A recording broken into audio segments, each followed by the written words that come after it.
বঙ্গেশ্বর নদীতে মিলল মৃতদেহ এবং যার কারণে সাত সকালে একটা চাঞ্চল্য ছড়িয়েছে প্রতাপগড় ঘোষপাড়া এলাকায়। আজ সকালেই এলাকাবাসী দুর্গন্ধ পাওয়ায় নদীতে দেখতে পায় অজ্ঞাত পরিচয় ব্যক্তির মৃতদেহ উদ্ধার সেখানে পড়ে রয়েছে।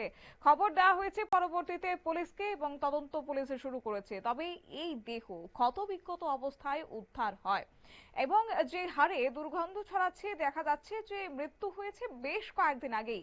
হাত পায়ের বিভিন্ন অংশ শরীর থেকে আলাদা অবস্থায় এবং এলাকাবাসী জানায় যে গতকাল রাতেও গন্ধ পাওয়া যায়নি। আজ গন্ধের উৎপত্তি খুঁজতে গিয়ে দেখা যায় এই মৃতদেহ। প্রতাপগড়ের ঘোষপাড়ায় বঙ্গেশ্বর নদীতে এই মৃতদেহ উদ্ধারকে ঘিরে রীতিমতো চাঞ্চল্য ছড়িয়েছে। কি রয়েছে বিস্তারিত শুনুন। আমি ওখানে অর্ডার দেখলাম কাজে আমি তো আসলে বাড়ি যখন ফোন করছে ঠিক আছে অথচ আমরা তো ডেলি কাল রাত 10টা 11 পর্যন্ত আমরা কিন্তু কোনোদিন দেখছিও না বা গন্ধ শুনতে পাচ্ছি না জানি ও আসো না তারপর না এটা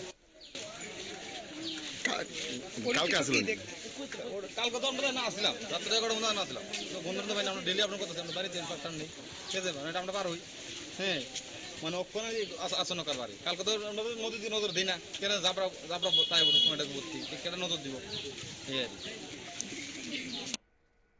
আপনারা শুনলেন এলাকাবাসীদের বক্তব্য এবং তারা জানাচ্ছেন যে হঠাৎ করে এই দুর্গন্ধ পাওয়ায় তারা খুঁজতে যান, তারপরে দেখতে পান যে মৃতদেহটি সেখানে পড়ে রয়েছে।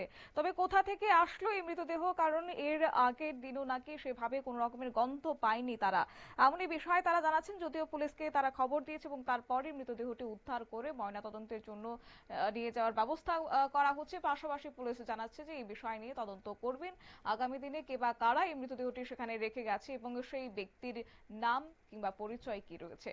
নিয়ে নিচ্ছে ছোট্ট একটি বিজ্ঞাপন বিরতির সঙ্গে থাকুন।